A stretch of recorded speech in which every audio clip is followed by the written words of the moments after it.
So this is okay. Hi guys, so this is video number 4.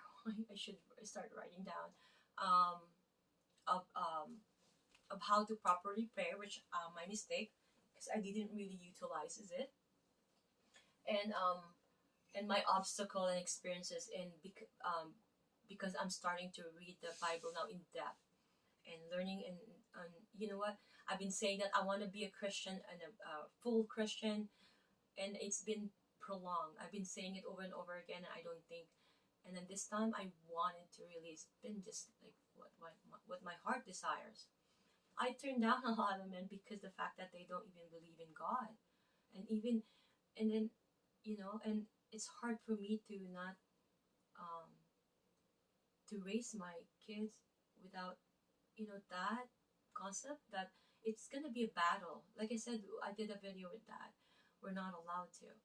If they don't believe in God, we're not in the same, um, we're not the same level as them. We're not, and we shouldn't marry them, right? What a chaos to raise somebody in him. He's gonna push his belief on you. It's just gonna be a battle. If uh, if a couple is marriage in contract with God, they have God above them, meaning they believe they're both Christians, they both believe in God. They know that they won't be triggered by anything, no matter how ugly the situation is. Because why? They're in contract with God up there. No matter if that person get ugly, get fat, get crazy, get sad, get mad, get anything, you can't, because you know why?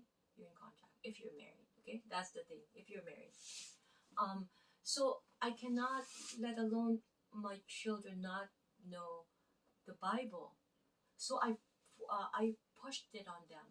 I pushed it on that. Aside from them continuing, obviously, the Roman Catholic, they need to go to church, and thank God, my aunt, even if they're old, like the church, being involved in church, help my children um, mold, right? Because once you mold, that will never depart from you, no matter what instances in life. I almost fell up away from Jesus, not from God, but from Jesus. And I remember that night I was bawling, like crying, and I said, no, I'm not gonna live this life without Jesus. He's the most, he's he's everything most important to me, on top of my children, right? So it's like, no, I can't. There's no way. The only way is Jesus to God. It's hard. It's hard to go to God without Jesus, and that's my point. Okay.